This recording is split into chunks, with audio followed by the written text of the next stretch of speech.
So welcome everyone to this meditation, and we're going to do a discussion session as well. So stick on for that. First of all, we're going to do a meditation on today's lesson, workbook lesson 14, which is quite an important one, and also on the text reading for today. So just going somewhere where you're not going to be disturbed for the next half an hour or so, putting your phone on mute or silent, just sitting comfortably with your feet shoulder width apart. You're sitting on a chair. Keep your back straight. Close your eyes. Cup your hands in your lap. You could also sit cross-legged on the floor. You could sit up in bed. Make sure you're comfortable and your back is reasonably straight. There's not only two real requirements for a meditation posture. And you're just going to start off by taking a nice deep breath in through the nose. So breathing in, notice how the stomach rises, the chest rises, the subtle flow of air in through the nostrils. Just squeeze your sphincter muscle. It's the muscle used to contract the flow of urine or squeeze the last drops out. You just lock the energy in, and you feel this warm, tingling wave of energy rising up with the breath into your heart center. Put one hand on your heart. Today is Valentine's Day. And there are two modes of love. One is special love. It focuses on one person. That's what this day is typically dedicated to. But there's another way of loving, which is unconditional love, also called divine love, agape love. So connect with that. It's a love beyond a single person. It's a love that's universal and unconditional for all people, equally, for all creatures, all living beings. So breathe that in. Feel like that love essence is coming into your heart center, and drawing it up your spine. It's a warm, comforting wave of love energy. And just draw it up into the crown of your head. Just pause at the top of the inhale. And just check in with your mind and noticing what's happening in your mind. Bring to mind any thoughts and any emotions knocking around there. Particularly anything that feels negative.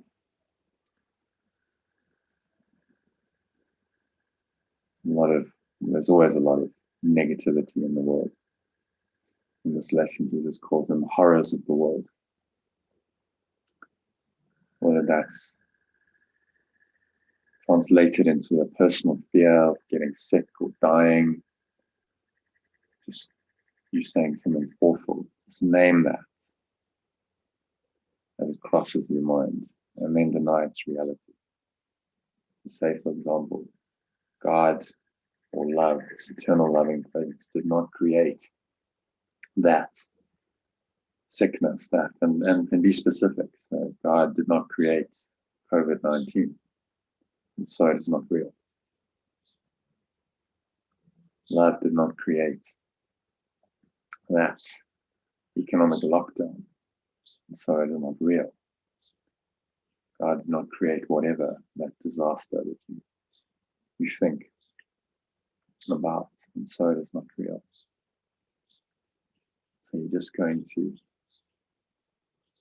let that energy go, whatever attachment you have to these thoughts and these emotions. Just blow them all out with the help of your breath. Imagine you releasing it all like a black smoke out of your mouth.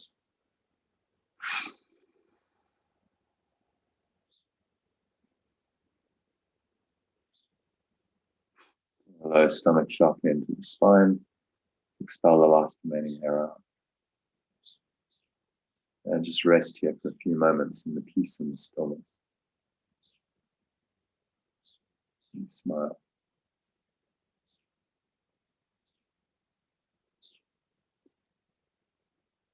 Notice that there's a little bit of enlightenment, a little bit of freedom coming to your mind.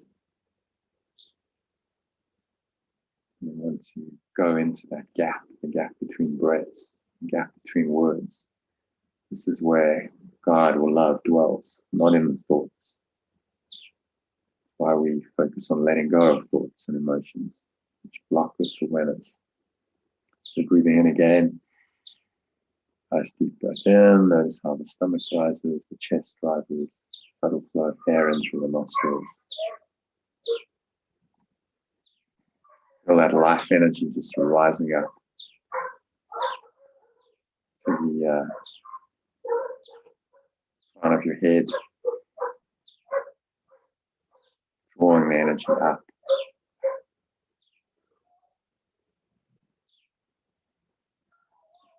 Just pause at the top of the inhale.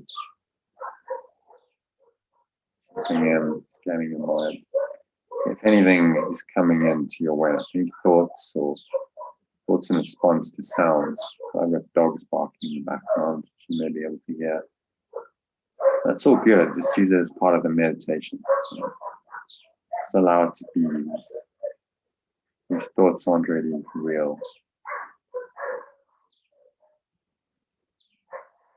And just going to gently release them with the help of your breath.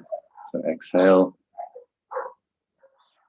letting go of any thoughts about whatever you're thinking, any emotions, just dropping it all into the nothingness that it really is.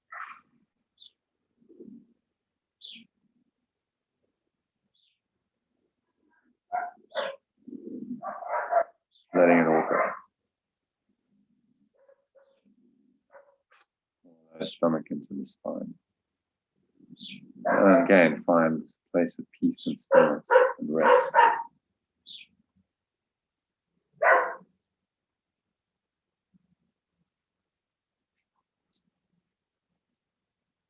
And then just breathing in again. A nice, deep, slow, rhythmical breath. In through the nose. Notice how the stomach rises, the chest rises. Subtle flow of air in through the nostrils. Clenched sphincter muscle you use to contract the flow of urine. That just creates a lock and a pumping action. So you just pump the energy up the spine into the crown of your head. Pause at the top of the inhale. Notice the spacious awareness that's there. Smile. Remind yourself that God or love did not create a meaningless world. Whatever's happening in the world need not concern you. It's all just the same. God or love had absolutely nothing to do with it. Thank God for that. Smile at that thought and then exhale. Time out your nose, just sighing it all out, making a little sighing sound in the back of your throat. Air flows out of the nostrils, the chest and the stomach, just suck gently back in. Feel that energy just subsiding from the crown of your head, like a wave in the ocean, just breaking back into the ocean. Coming to rest in your lower stomach and your groin. Pause there briefly. Really notice these beautiful, still gaps that arise in the mind between breaths. The London Underground, they keep advising you to say, mind the gap. And this is the spiritual version of it. Be mindful of this gap. Because in the gap takes you in to love, to this transcendent dimension that this lesson points to. Beyond the world, beyond the meaningless world, lies the truth. will make you indescribably happy. All you ever wanted is there. Love, peace, joy, eternally, forever, without limit. So get a glimpse of that.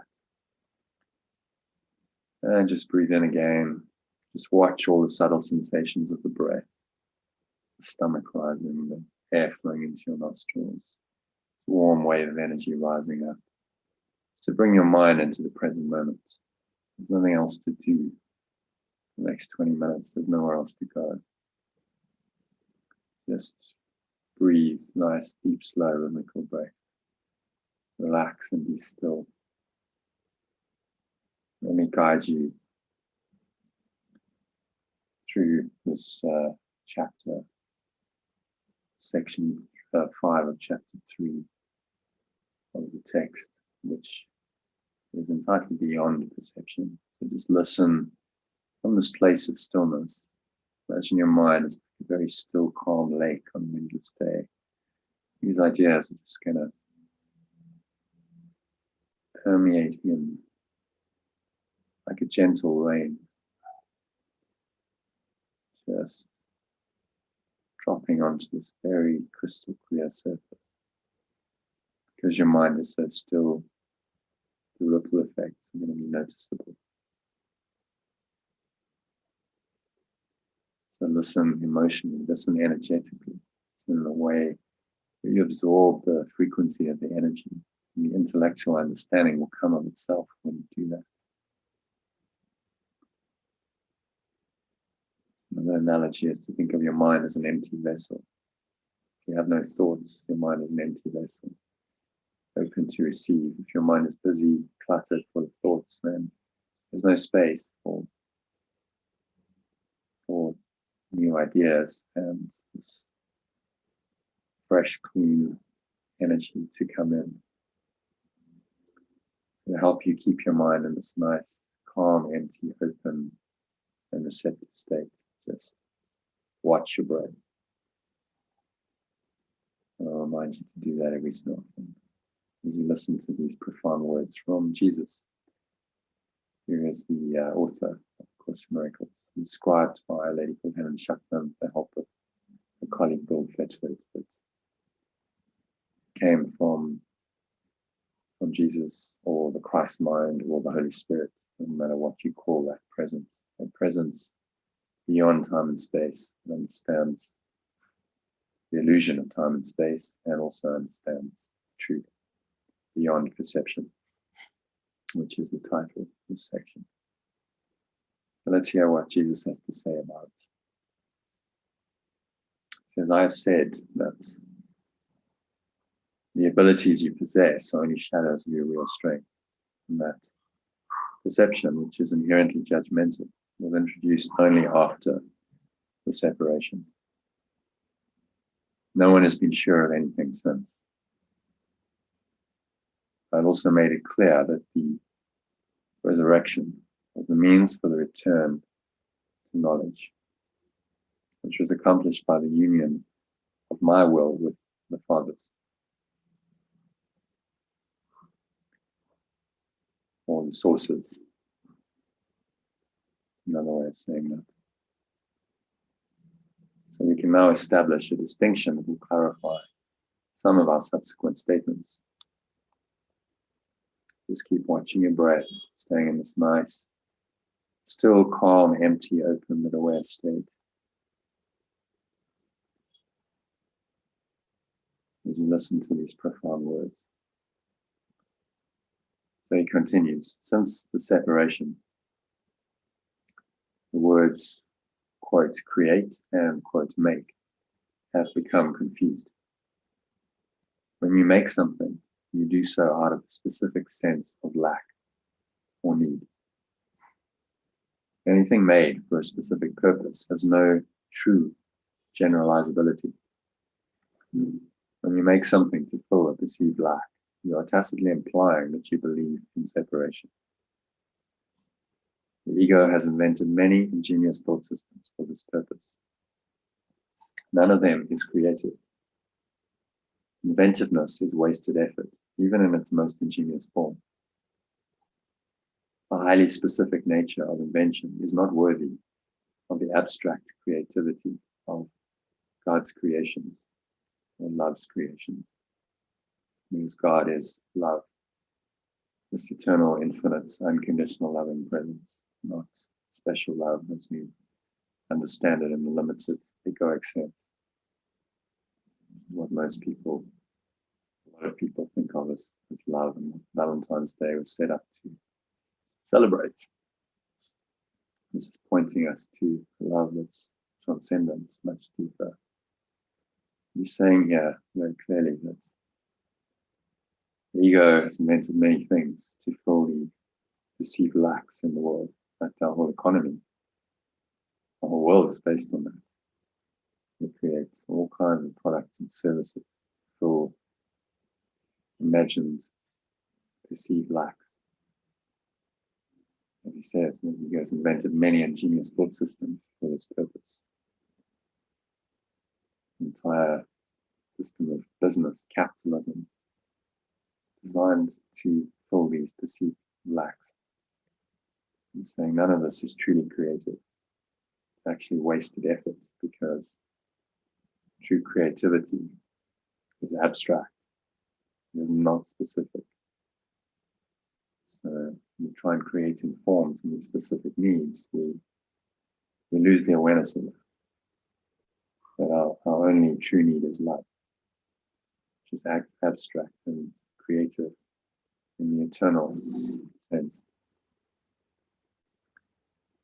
So he continues on. He says, knowing, as we have already observed, does not lead to doing.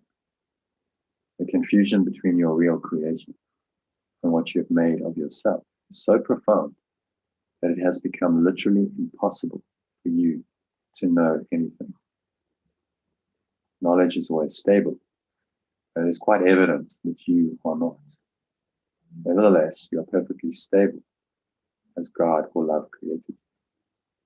In this sense, when your behavior is unstable, you are disagreeing with God's idea of your creation, love's idea of your creation. You can do this if you choose, but you would hardly want to do it if you were in your right mind. So just pause there, keep watching your breath, reflect on this. It's again referring to this fundamental distinction between knowledge and perception, which we addressed in the previous sections of this chapter. Knowing is quite apart from doing. It's not in the domain of perception at all. We get confused. Fundamentally confused about what reality is. And so we deny the true stability we have in knowledge. Knowledge that we are perfect, whole, sinless, complete. We are love. Whenever we believe in instability and uncertainty, whenever we buy into the domain of perception, then our minds and our behavior becomes unstable. And we disagree with God's idea of who we really are. This is why today's lesson says very clearly, God did not create a meaningless world. Love did not create a meaningless world of separation, which all these apparent lacks, lack, limitation, scarcity, loss, sickness, and death seem to be real. So the fundamental question you continue to ask yourself cannot properly be directed to yourself at all. You keep asking what it is you are. This implies that the answer is not only one you know, but is also one that is up to you to supply. Yet you cannot perceive yourself correctly. You have no image to be perceived. The word, quote, image, is always perception related and not a part of knowledge. Images are symbolic and stand for something else. The idea of changing your image, in quotes, recognizes the power of perception, but also implies that there's nothing stable to know. So we have a self-image. We talk about that in the discussion.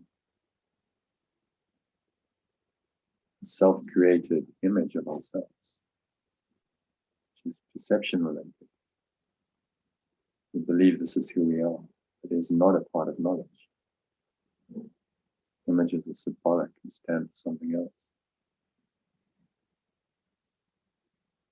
So you say, well, I want to change my image. I want to improve my image. That image is not real. And we have become a society in which we're obsessed with our self-image, our self-made identity, our self-concept, and how we look to others. And so we've invented a whole lot of ingenious thought systems to support that. Social media, for instance. Well, I can show people an image of myself that I want to project out into the world. And I can stage that. Take photos only of my happy moments when I seem to be having fun, and post them on Facebook and all over different social media platforms. And anyone, oh, that person, aren't they happy and lucky and successful? And actually it's a false image that you're just creating. Underneath that, what's really going on? And if you identify with that false self-image, then there is no stability. You are denying the knowledge of who you really are and replacing it with a false self-image. And that is our entire problem in this world. Everyone has done that to some extent or another, and we believe in this false self-concept, this false self-image, rather than knowledge, which is not open to interpretation, as Jesus continues to explain. He says, you may try to, quote, interpret meaning, but this is always open to error because it refers to the perception of meaning. Such incongruities are the result of attempts to regard yourself as separated and unseparated at the same time. It is impossible to make so fundamental a confusion without increasing your overall confusion still further. The mind may have become very ingenious, but as always happens when method and content are separated, it is utilized in a futile attempt to escape from an inescapable impasse. Ingenuity is totally divorced from knowledge because knowledge does not require ingenuity. Ingenious thinking is not the truth which shall set you free, but you are free of the need to engage in it when you are willing to let it go. He reiterates the point in the previous paragraph. Ingenious thinking is not the truth. Ingenuity is not required by knowledge. There's nothing to do. There's no problems to solve. So you do not need it in the domain of knowledge. But we can see this and we can be free of the need to engage in it. And we're willing to let it go. It comes back to that idea of letting go, forgiveness, whatever you want to call it, letting go of all of these false thoughts and beliefs that really just perpetuate the false self-image. It's the only way to return to knowledge, the knowledge of who you really are, beyond the illusions of all self-created images of yourself. The prayer is a way of asking for something. It is the medium of miracles. But the only meaningful prayer is for forgiveness, because those who have been forgiven have everything. Once forgiveness has been accepted, prayer in the usual sense becomes utterly meaningless. The prayer for forgiveness is nothing more than a request that you may be able to recognize what you already have. In electing perception instead of knowledge, you placed yourself in a position where you could resemble your Father, your source, only by perceiving miraculously. You have lost the knowledge that you yourself are a miracle of God.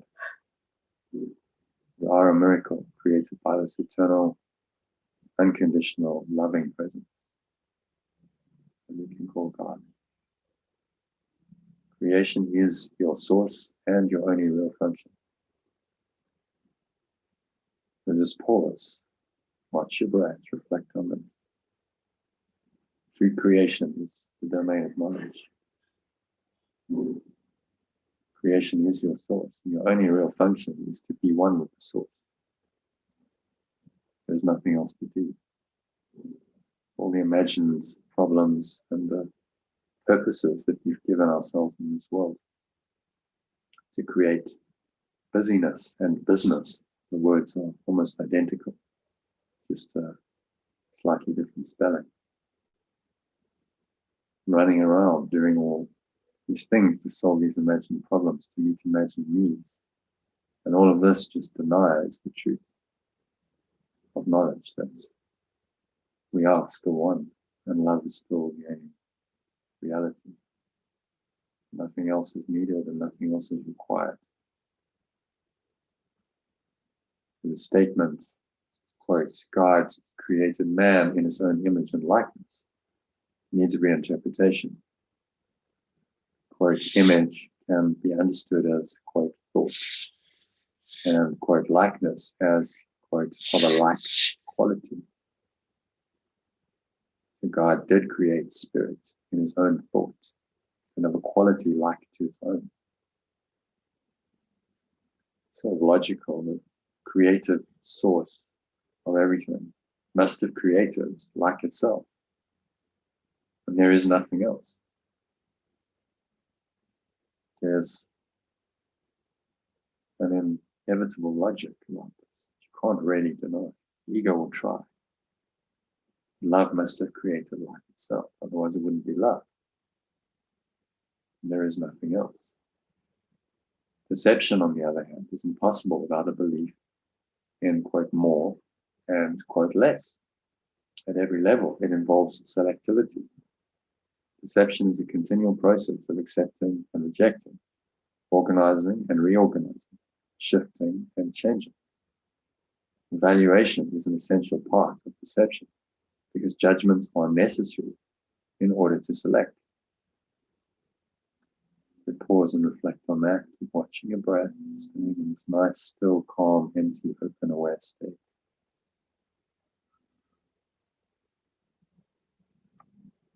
Perception is a continual process of judgment, shifting, changing, can never quite be certain in the domain of perception.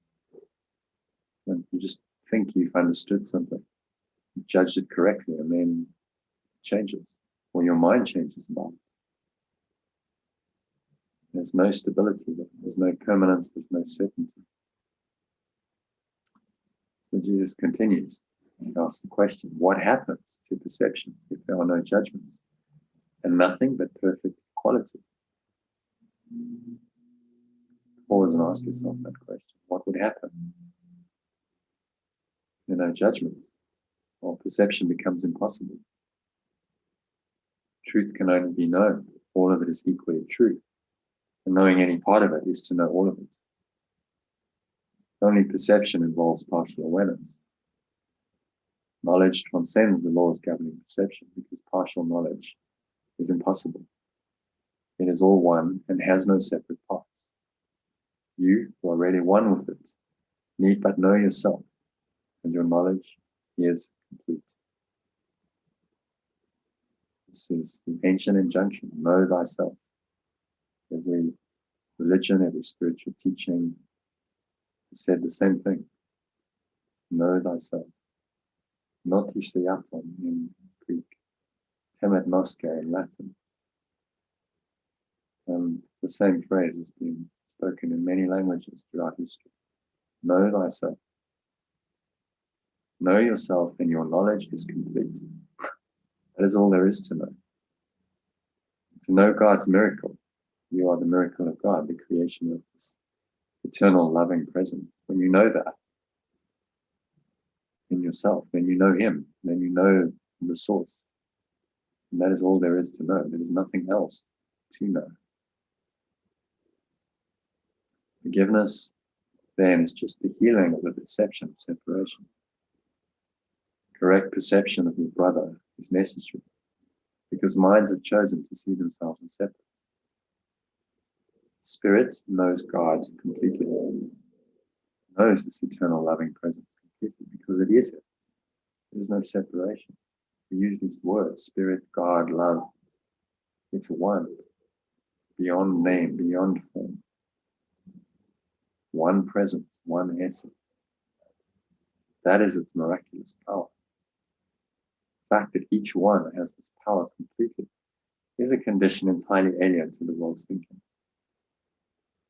The world believes that if anyone has everything, there is nothing left. That God's miracles are as total as his thoughts, because they are his thoughts. So just pause and reflect on that. You are a thought of God, made in the same likeness, perfect, holy, sinless, and complete. You have this power completely. That doesn't take away from anyone else's power. They have that power completely too. So we share in this complete, whole, holy power. As he said, it's a condition entirely alien to the world's thinking. In this world, we think if someone has all power, then there must be people who don't have power. In this world, to have power, you need to have power over others. It means you deprive them of power. So I have more, you have less. That's the domain of perception, based on scarcity and loss. Knowledge transcends these laws. Knowledge is perfect, whole, sinless, complete. There is no lack. There is no loss. You have everything, and so does everyone else in that domain. So smile at that thought. Take a nice deep breath in. Breathing in this loving, light presence. Imagine it's coming in, flowing into every pore of your skin, every cell of your body, every corner of your mind, every fiber of your being. As long as perception lasts, prayer has a place. So we pray, we meditate like this. We're correcting our perception. Since perception rests on lack, those who perceive have not totally accepted their oneness and given themselves over to truth. So by definition, we're still in the domain of perception. We haven't accepted atonement or oneness, given ourselves to truth. But we can systematically correct our perception.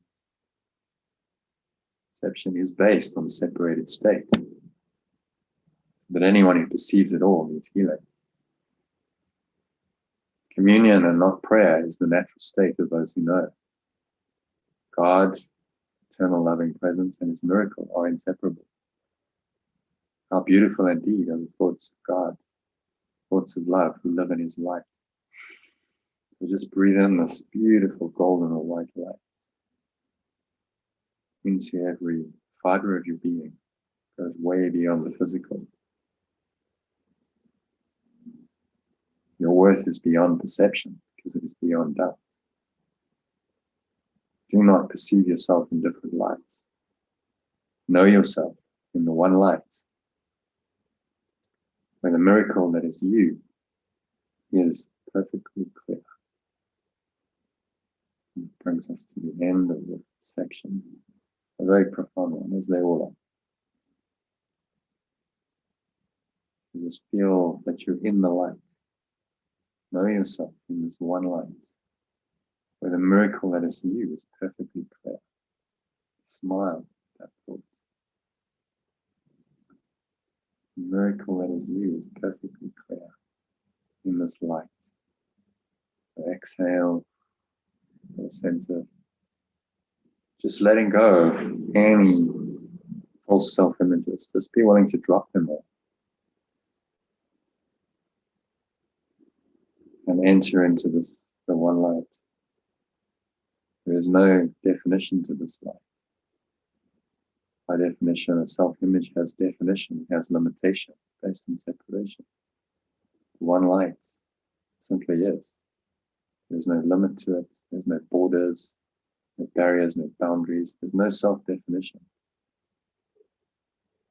Just give yourself the experience in the next couple of minutes of silence. There's nothing else to do. There's Nothing else to know. Nothing else to think about. There's nowhere else to go. Just know yourself in the one light, where the miracle that is you is perfectly clear. The next 2 minutes of silence.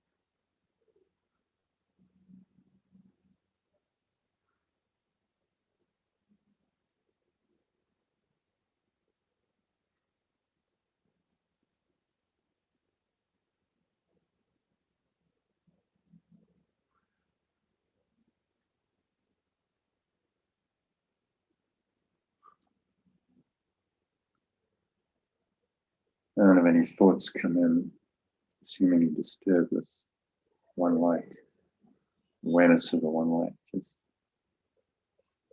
notice them and dismiss them by using today's lessons. God, love, this one light, did not create a meaningless world. And my thoughts about this must be meaningless. And as you exhale, just blow it all away. And it's like a dark cloud just drifting by. There's no power to obscure the eternal light, the sun, source of your being. Just sink into that light, that source, that beingness. For another minute of deep silence in which you know yourself in the one light, where the miracle that is you is perfectly clear.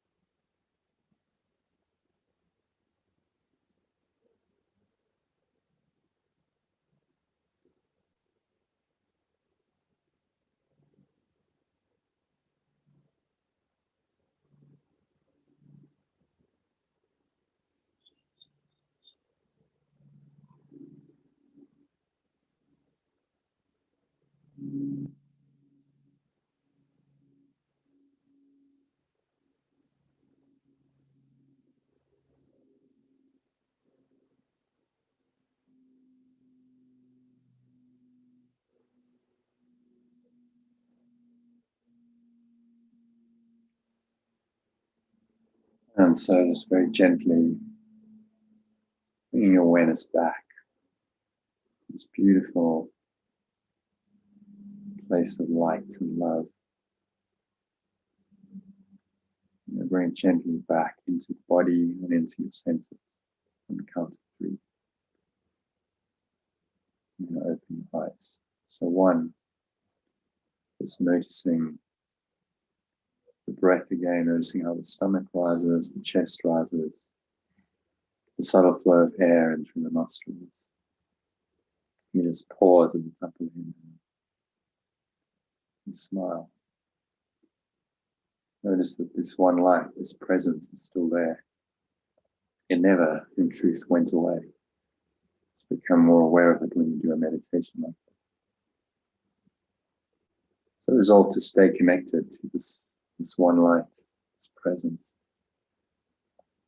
in which who you really are is perfectly clear for the rest of the session. Let this guide you to reveal itself, show you the false self-image. Do an exercise called naming your game, which is about identifying what that is. But beyond it is the one light, who you really are. Remember that. So it's said, so it's done. So exhale, just sighing it all out, make a little sighing sound in the back of the throat as though you're fogging sunglasses. Keep your mouth closed, air flows out of your nostrils, chest and the stomach suck back in. Feel that energy subsiding back down, coming to rest in your lower stomach and your groin.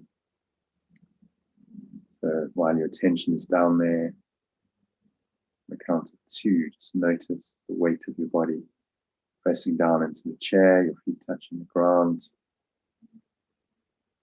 Notice you touching and feeling. Maybe there's a subtle flow of air on your skin. Breathe that air in. Notice any smell in your nose.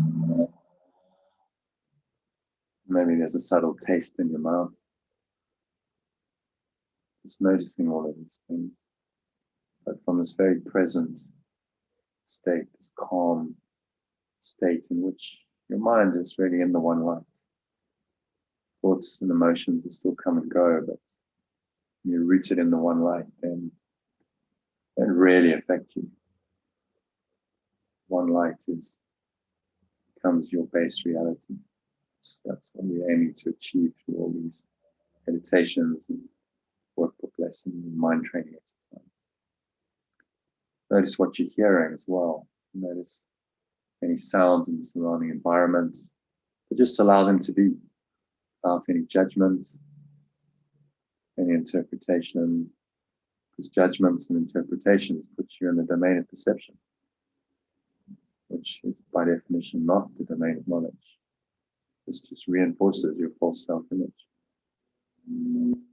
So when you practice non-judgment, you're undoing the ego, undoing this judgmental mechanism, interpretive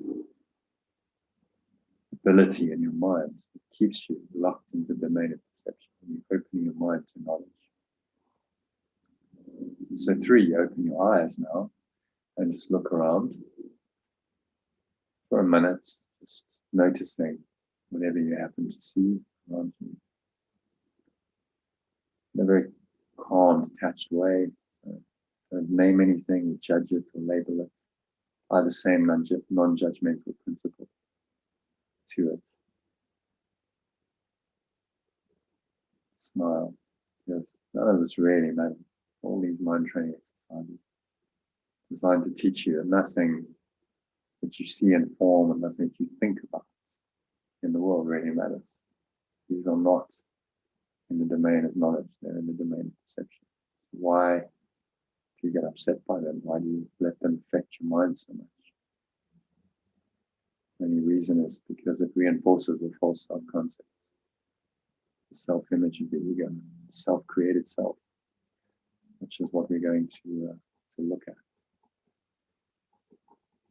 Do a name your game exercise, which is about naming the game we play, and through that identifying this false self-concept. So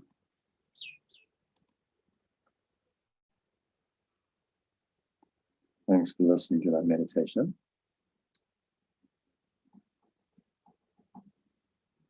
And I'm saying bye if you're on the group.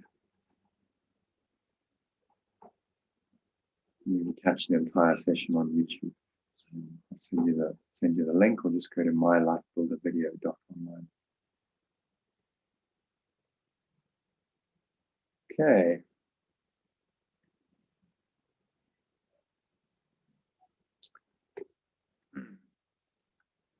So, Karen and Lisa, still with me?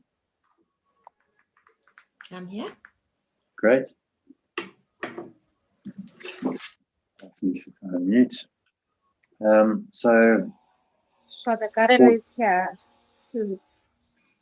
I'm sorry. I'm just gonna go to a place where it's a bit more quiet. I'm sorry. Yeah. Okay. No problem. Let me just mute for now.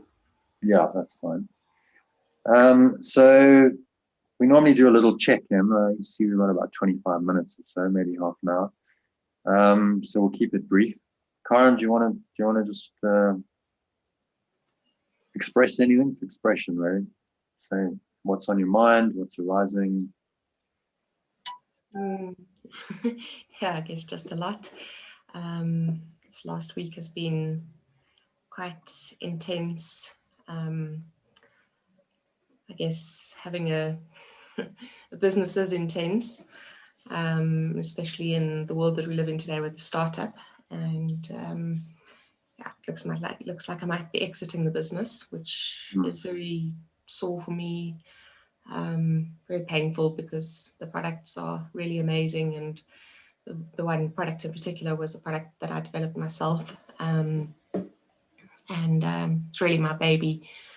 And I think when it's something that's so close to your heart, it is generally quite a bit more painful. So it didn't hit me really for the first few days, in that I was quite tired. But it really has hit me over the last 2 days, and I haven't really been sleeping very well, which is unusual because I'm that tired. And I've been awake watching the clock, putting the cell phone away, putting the clock away, watching the sky to see, is it up, is it morning yet, can I get up? So it's been a real shift, and I'm trying to follow the lessons as far as I can, as much as I can, realizing that there's going to be a benefit in it, even though I'm not in a great spot right now. And that's basically it from my side. Okay. Great, thank you for sharing. Thank you. Sounds all like perfect in its imperfection. It's a great lead up to this process, this exercise, as you'll see.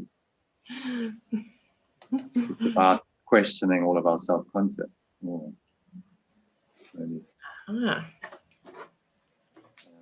so if it's hurting, then it's the ego's involved in that. It's only the ego can suffer.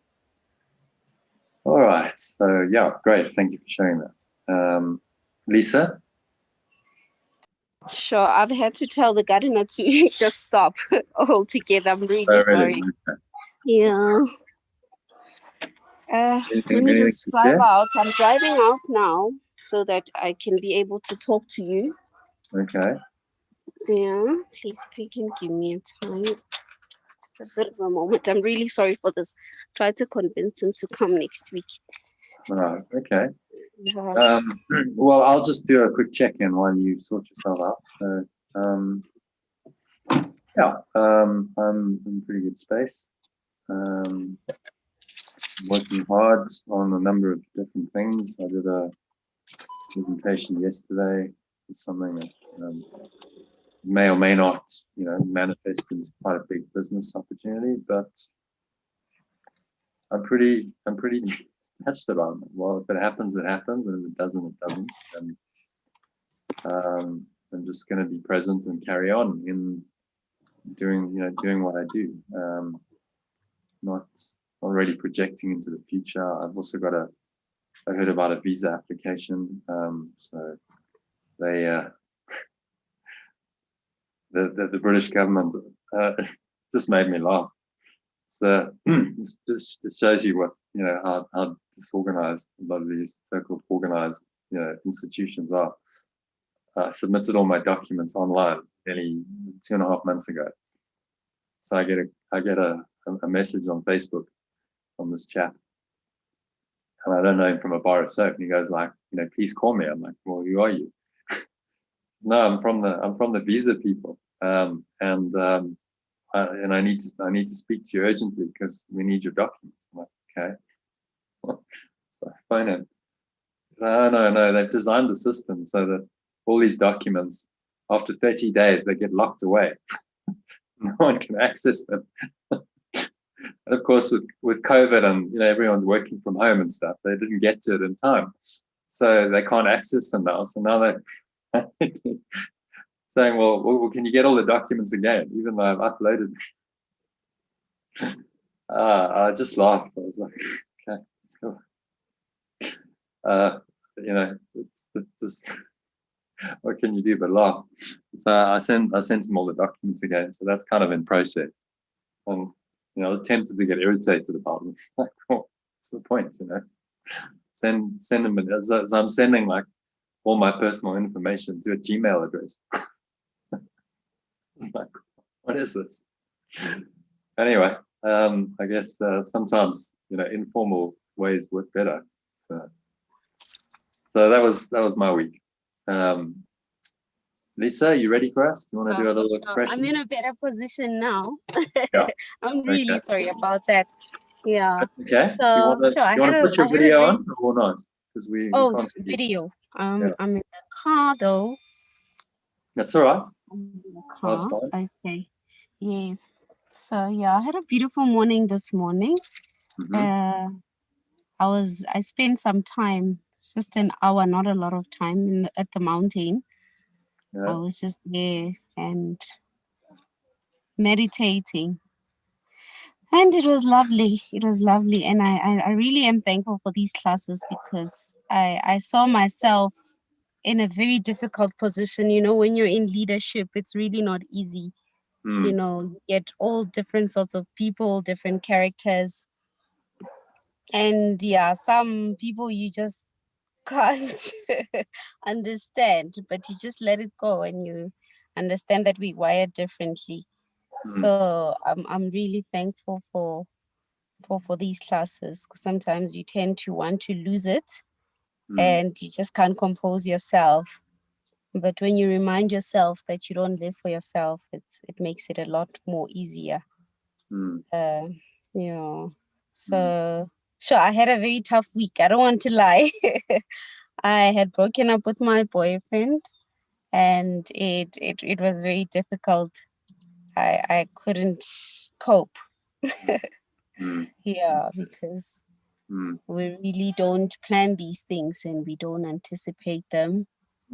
And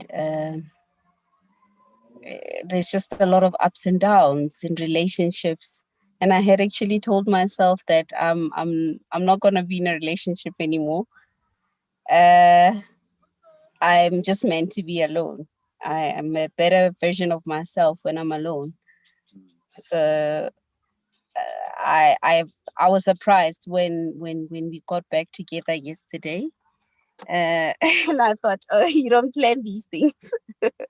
Okay. Plan these things. You broke Yeah. up and you got back together. Yeah. We broke up last week and we got back together this week. Okay.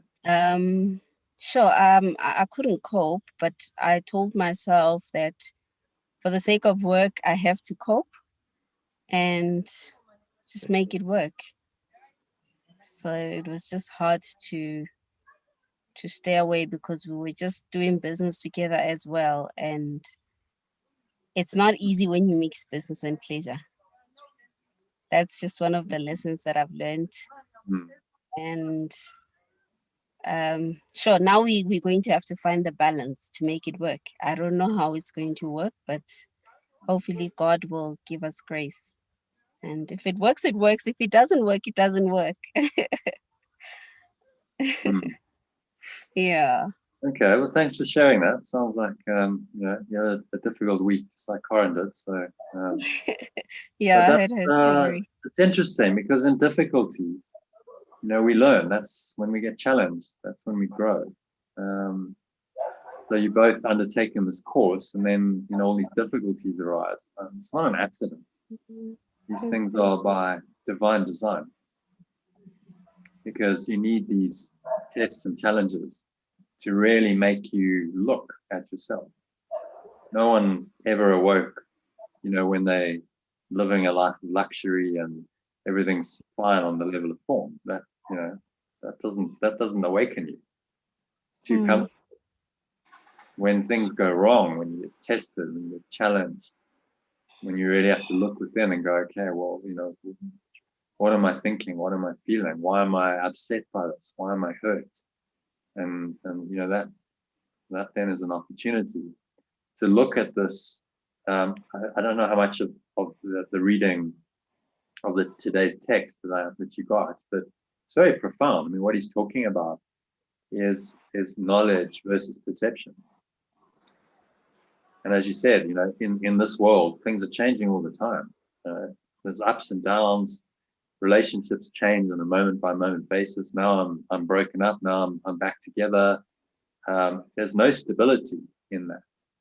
We can't really rely on what is unstable. And that's what Jesus is trying to train us to recognize. You can't rely on this domain of perception for any kind of stability. It is inherently unstable and it will never be stable. He's saying you have to go to this domain of knowledge, which is ultimately the knowledge of who you are. He says, when you know yourself, then you live in the one light that you truly are. And you know yourself as the miracle of God. That is the spiritual awakening, the realization of who you really are. Beyond the name of who you are, the personality, the form, the relationships. Today's Valentine's Day. It's dedicated to the idea of a special person, a special partner in your life. And yet we're seeking in that kind of a relationship for what isn't really there. You'll never really find it in a special person.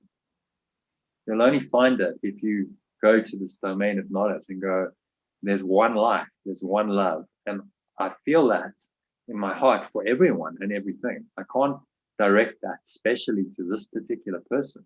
Because as soon as I do that, I by definition exclude the whole. It's now me and this special person.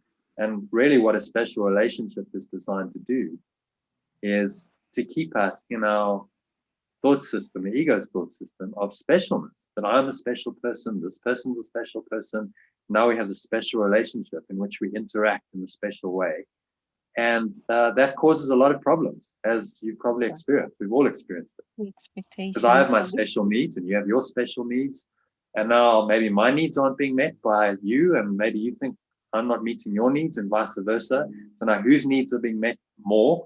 And now it becomes a game of, well, who's getting more out of this? Am I getting more or are you getting more? So it's based on the idea of more and less. You're in the domain of perception. It's based on the idea of lack, that there's somehow not enough to go around. There's not enough love to go around. So, I need more from you.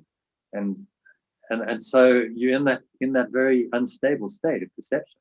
The more you get entangled in that, the more the less happy you'll be. A special relationship is never going to make you happy. Now that doesn't mean that you don't have them on this level. In this world, you've got other people. They're not just going to disappear.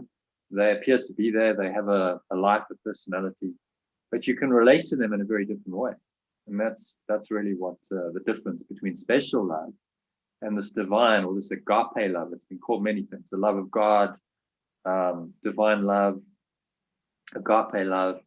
It's a love that's unconditional. It says it really doesn't matter to me what you do on the level of form, because I'm looking beyond the level of form.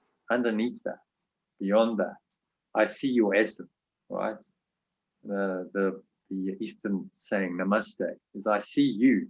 Right? I'm not the personality you, not the form you, but I see you, the essence of you, this divine essence that today's sections pointed to beautifully, the one light, in which you know yourself as who you are, and you know the other person as who they really are, because you're both the same. There's only one light, there's only one source, really. And so then your relationships become a way of knowing God. If you can see that in another person, then you see it in yourself, and you come to know who you really are. Know thyself, as the section says. That's what it's really all about. Is discovering who you really are, beyond the personality self, beyond your name, your form, and all the shifting, changing aspects of that personality self as it operates in the world. You'll never find stability there. You'll never find what you're really looking for. That's really the essential teaching of A Course in Miracles, and any great spiritual teaching is based on the same idea. You'll never find it in the personal self, which means that ultimately the personal self must be undone. You must undo your identification with that. It doesn't mean that you won't continue operating in a body and have this personal identity. You'll still be Lisa or Karen or Jono in this world. The people still call you by that name, but you're not really identified with it. Well, this isn't really who I am. It's not actually really that meaningful. It's a construct. I can work through that in the world. The love that I truly am can come through that, and it can shine into the world and can be quite useful. To have a body and a personal identity, you have to have one. If you're human, that's you have to have that in order to function in society. But you're not identified with it. You're not making it you anymore, because that's the delusion. We've made a false self-image, a self-created self-image of ourselves that's somehow separate from this eternal loving presence. We've made that into who we think we are. And because it's not true, we have endless trouble and difficulty with it. It just doesn't work. And the ego is going to try and say to you, well, make it work. You know, if you do this, you get another relationship. So it's going to say, well, that relationship didn't work out, so get another one. You know, you find a better person who you can relate to, who's now going to meet your needs. And then we go on that track, and it doesn't work. You know, maybe for a while you go, no, this is the one. You know, this person's a special person. And then you go, but it doesn't, because I get the same difficulties and the same problems, because I'm still trying to find in the domain of perception what cannot be found there. You can only find it in knowledge, in the divine love. Does that make sense? I see you kind of smiling, Lisa. You've just muted yourself. I'm sorry. I was saying that it makes a lot of sense. That the main thing really is just about loving your own self and meeting your own needs. And before you also want to get another person involved in your life. So it's really not about getting validation from anybody, or about having all these expectations and wanting them to be met. It's just about love, really. Just about love. We just have to love one another. Yeah, it is, absolutely. And if you don't know who you are, and then you go into a relationship with a false self-image, then it's not gonna work, is it? Because it's not who you really are. So the false self in you is now trying to relate to a false self in someone else, and it's never gonna work, is it? Indeed. So that's, that brings us quite nicely into this this section today. See, Kara's just sent us a message, so I'm just downloading it. This particular exercise is about naming your game. So it's about really going, okay, so what is this false self-image? What do I believe is true about myself? And really looking at it. And it's not easy. This is probably the hardest exercise in the course, maybe the hardest exercise you'll do in your life, because it's really looking at it and saying, okay, I'm willing to really see this. And I'm willing to see what this does. That's why it's a game. You know, we're all playing a game here. The false self is playing a game, and the only purpose of the false self is to perpetuate itself. That's what it's there to do, to perpetuate its identity in your mind, and can get you to continue believing that you are it, that it is you, and not identifying with this eternal, infinite, loving presence that we call God. Rather identifying with the personal self. And that's why we've set up the world we have. The world has been set up to perpetuate that false self-image. So the world is a projection of that false self-image. And the way to undo this self-image is to look at those projections and go, okay, I'm owning them. I'm looking at them, and I'm realizing that this is the projection of my false self-image. My life is the perfect mirror, the perfect reflection of this self-image that I've constructed. And so if it doesn't look very pretty, it's not working very well, that is a great way of seeing that this self-image is flawed, that the self-image doesn't really work. And that's what this exercise is really designed to do. So. Right. So Lisa's disappeared. Karen, you still there? Yeah. Hopefully she'll come back in.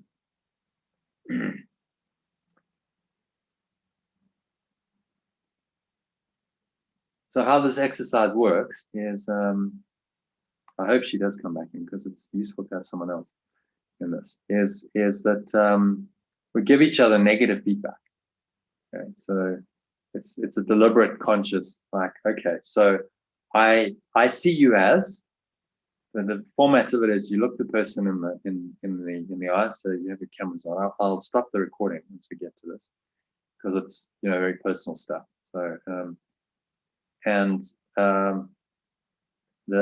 it's I see you as, and then you give we'll make it 5. It's only 3, but there's only 3 of us. I hope Lisa will come back. You say, I see you as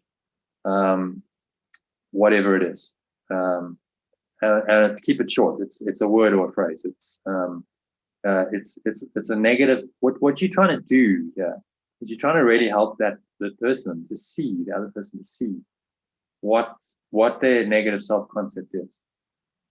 Like really clearly say, look, there's the mirror, look at it. So I see you as controlling, critical, self-doubting, lacking self-esteem, anything that's pointing to that false self-image. Oh, Lisa's back. Hi, Lisa. Can you hear me? Yes, I'm really sorry. I got a call, so I'm sorry about that. Okay. So we're just going to do this exercise. It won't actually take that long, so it should be done in about 15 minutes, 20 minutes. So how this works is we give each other negative feedback. Okay? So the idea of it is that someone else can be the mirror of your own false self-image. That's in fact how relationships work in this world. Right? They're just mirroring your own self-image. Except this is done as a conscious exercise. So everyone has a turn in what I call a hot seat. All right. The two of you, so whoever chooses to go first. I will give feedback as well. I don't normally, if there are enough people, then I'm just facilitating, but I'll give feedback because otherwise there's only one person giving feedback. And what I want you to do is give 5 bits of negative feedback to that person. All right. So the form of it is you look them in the eye, you say, for instance, if you're doing it to Karen, you say, Karen, I see you as, and then 5 very short things. It's one word or a phrase. I see you as critical, controlling, self-doubting, lacking self-esteem. You know, I'm just randomly coming up with whatever. And I know you don't really know Karen. You've met her very briefly online. And so part of your mind's going, well, how do I do that? And how you do that is you just ask for guidance, right? So there's a part of your mind that will know this. Intuitively, when we meet someone, in the first 30 seconds, we've already made a whole lot of subconscious judgments about them.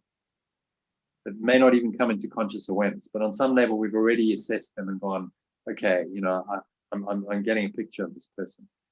So that information's already in there. If you've interacted with someone, you know, even very briefly, there's already something that you can say. And it's actually remarkably accurate. If you don't filter it, so I've done this process many times with people really who don't know each other. They've maybe known each other for a few hours, or they've done a couple of online sessions together, that's it. So you just go, okay, I see you as, and write down the thing. So I'll give you like a couple of minutes to do this. And you say, let's say Karen goes first. Well, one of you's got to go first. So Karen, you may as well volunteer. Get it over with. When I did this, I've done this process a number of times. When I did it, it was in a group with about 20 people, and every person had to give you the feedback. So this took quite a long time. And you're sitting there and you're getting like 3 bits of negative feedback from every person. It was quite intense, I have to say. But I decided, well, get it over with and do it first. And then the facilitator actually had a go at me, which the facilitator is not really supposed to do. But there was a bit of a personal thing going on between us. Anyway, so that was my real test, is not to react to him. Just go, okay, you know, I remember this like sense of rage coming up. It's like, how dare you? And then I was like, okay, just let it go. Don't rise to the bait. Just drop it. Just let it go, and just smile and go, well, that's okay. That's what you think. So the way you acknowledge this is you simply say, the person says, I see you as whatever, whatever, whatever. And then once you've said your 5 bits of negative feedback, the person who's receiving it in the hot seat says, thank you for showing me my shadow and helping me release it. Okay? Don't write that down, Cora. Okay? Don't write it down, because you got to remember it. Okay? The idea is just test yourself, right? Because when you're under pressure and your emotions get going and stuff, often you just forget. It's like, I can't remember simple thank you. I'll say it one more time. Thank you for showing me my shadow and helping me to release it. Very simple. But it might be interesting to see how the ego scrambles your brains. In fact, in that particular session that we did, people would just freeze. They couldn't remember them. And the facilitator would go, wow, we're staying here until you remember. It was like painful. Some people couldn't remember it for like 10, 20 minutes. was the longest session I've ever done. It took about 7 hours to do it. This will be much shorter and much more lighthearted. I thought it was a bit heavy and intense, but just try and remember. Thank you for showing me my shadow and helping me release it. You do a little namaste. The other person says namaste, and then you move on. The other person gives feedback. I'll write this feedback down for you, and I'll send it to you so you've got it. And the idea is you use that feedback to help you complete exercise 5 in the course manual. It's designed to use this feedback and say, okay, now really look at this feedback and work with it to find this false self-image. What's this game you're playing, and how do you play it? And what ultimately is this false self-identity? What's the core of it? And you get it down to a word or a phrase, right? My game is, the game that I've been playing is this. And that's, well, you'll see, I'm not going to reveal too much. But the idea is I want you to then go and do the exercise, ideally later today, this evening, while it's fresh in your mind, using this feedback, and go, okay, so what then is it? You know, if this feedback is a mirror and it's showing me the self-image, what is that self-image? And what's the very core of it? Let's boil it down to the very essence, the identity. So what you're looking for is not the behaviors. People say, I'm fearful. No, that's an emotion, and then you can behave in that way. I'm fearful. But what's the self-image behind that? What's the self-concept that drives your fear? That's what you're looking for. Because if you can isolate it to that point, you get that specific and go, okay, that's my false self-image, then it becomes quite easy to turn around. You get to the very core of the ego and you flip it around. We're flipping your flop. Okay, your flop is your fundamental life operating program. That's what we're after here. Fundamental life operating program. That's what you've been believing about yourself for probably your entire life. And if you're gonna really transform, you have to look at that and you have to undo that. You have to turn that entirely on its head, turn it around. Say, no, actually, that's something not the truth. So as I said, it can be quite an intense emotional exercise, both for the people receiving the feedback and the people giving the feedback, because whenever you're giving something, it's a projection of your own self, isn't it? So if you see it in another, it's in you. So it's working on both of those levels. So just be aware as you do this, what are the emotions coming? What am I thinking? What am I feeling? And if it gets a little bit intense, just breathe through it. Promise you, no one ever died from doing this exercise. It can feel a little bit like, because the ego's getting exposed. And so if you feel that, that's good, because it's like the ego's getting exposed and it gets uncomfortable. And that's what we need, to expose the ego. So the hero's journey, this is like the dark night of the soul. Okay, let's really look at this. Let's go into the abyss and really look at this ego and face my shadow, basically, face this false self. And look at it, and then come up the other side and go, well, now I've done that, I'm not as identified with this. It won't go away straight away. But once you know it and you recognize it and you go, right, I can see it clearly, it stays unnumbered because there's an awareness that wasn't there before. The ego likes to hide, it doesn't want you to be aware of this. So it never wants you to do an exercise like this where you really, really see it. Go, okay, I'm bringing you into the full light of awareness. I'm being totally honest, totally transparent. And because it will be undone, it knows that. So it likes to kind of lurk around in your subconscious and play its games, and you never really look at it and never really name it. And so it continues. And if you never do this kind of work, it continues for your entire life. And you die in an unawakened state, in which case you'll come back. You'll just come back into another body, another incarnation, another life, another time, to play another game of separation, to play out the ego's dream of being a separate self. Does that make sense? Yeah, just details. Yeah? Sorry, Lisa. Yes. Yeah? Any questions? Yeah, so I mustn't write down too much because you're going to write and send it to me, correct? Yeah. And then when we're giving feedback, do we give one person feedback and then wait until it's gone round and then the other person, or must we do one after? No, just follow. Don't worry. I'll follow my guidance. So it's one person at a time. So let's say, Karen, you go first. We say, right, 2 minutes. just come up with five bits of negative feedback. Keep it brief. It's not an essay. It's like it's a word or it's a phrase. Okay. And then we'll both have a turn. So let's say we're giving it to you. Lisa and I go. We give it to you. I write it down in the chat. So you got it. You can then copy and paste it. You don't have to worry about writing out. Just be present while you're doing this and notice what's happening mentally and emotionally. Okay. So how am I reacting to this? Okay. How am I feeling? If something really pushes the button, then notice that. It's like, ooh, that was like, I didn't like that. Notice that, because that means that you pressed the hot button, and that's very good, because it means there's some kind of identification with that personal self. That identification has been pressed. The button's been pressed, and that's showing you, well, I must have a belief there. If you were totally enlightened, you'd feel nothing with it. So just be like, well, this is all meaningless. None of it means anything. So notice, because your feelings are the clue to where you're attached and where these false beliefs lie. And then I'll give it all to you, so you can just copy and paste it out of the chat, and I'll send it to you as an email, and you can then work with that in completing the exercise, which then is the foundation for the other exercises. Exercise 6, 7, 8, and 9 all build on this foundation. So it's as I said, it's probably the most important exercise in the whole course. Does that answer the question? It does, but there's 20 in the manual. Yes. Sorry, I don't normally, ideally, we'd have a group, but if I ask people to do 10 things, it might be stretching them a bit. I'm cool with 5, eh? You're cool with 5, yeah. Well, you'll get 10, and then you might get the same feedback. So often what happens, so pity we don't have like more people, but often what happens is you'll get the same feedback from 2 or 3 or 4 people.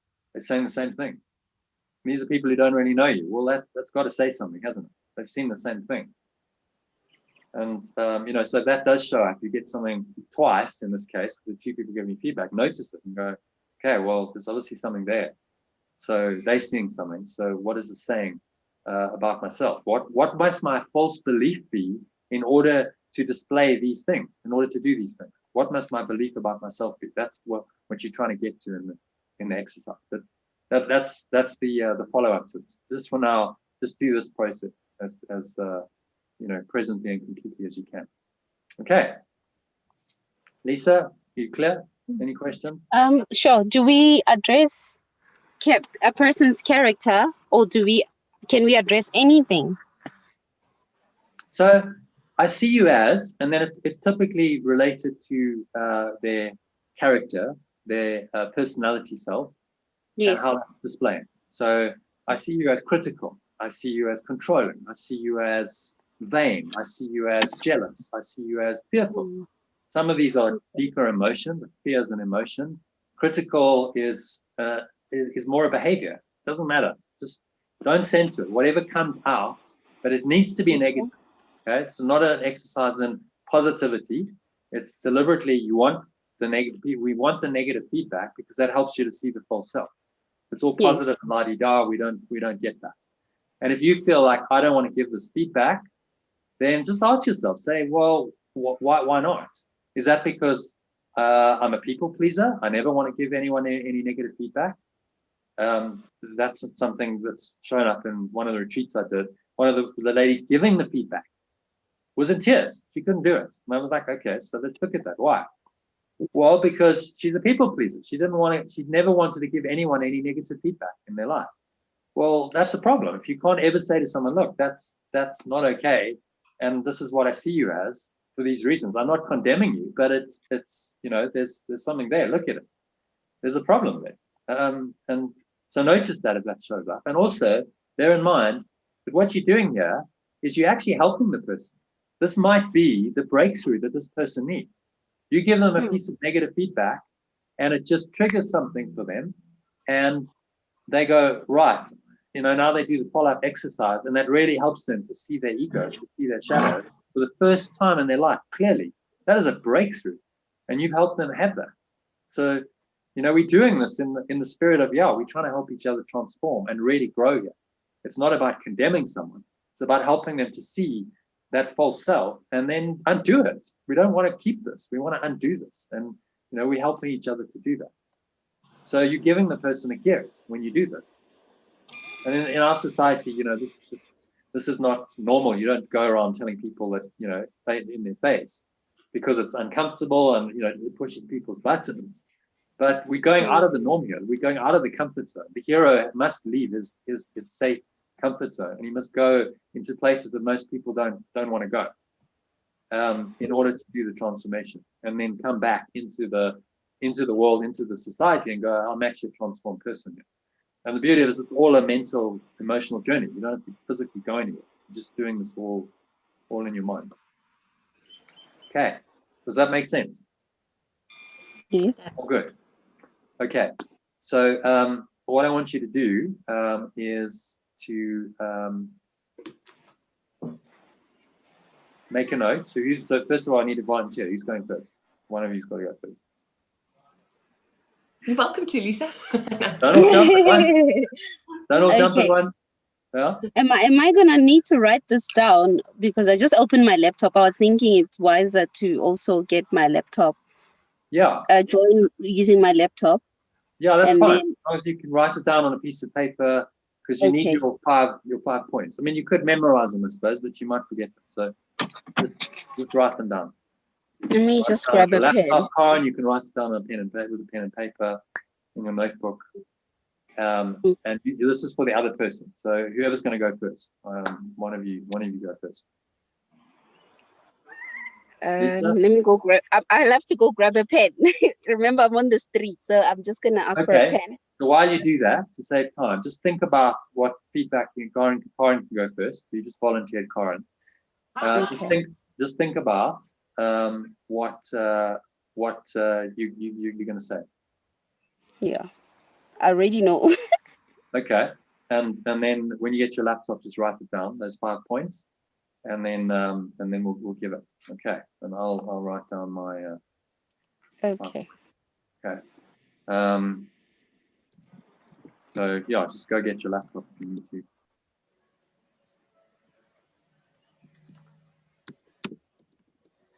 And I'll stop the feedback. I'll stop the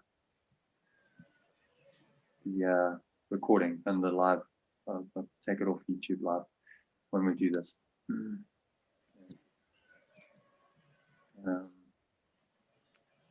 Okay, so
sorry, I shouldn't have pressed that.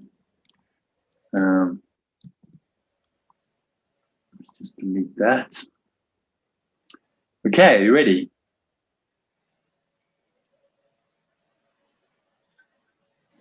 Lisa, you ready?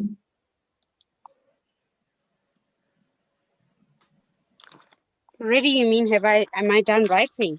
I just got back. Yeah, have you So written it down? I'm writing now. I just got Yeah. back. Yeah. Okay. All right. So you write your stuff down. I'll just to save time, I'm going to give I'm in a Karen a meeting. feedback. I'm just going to go off. I'm going to stop the recording. Okay.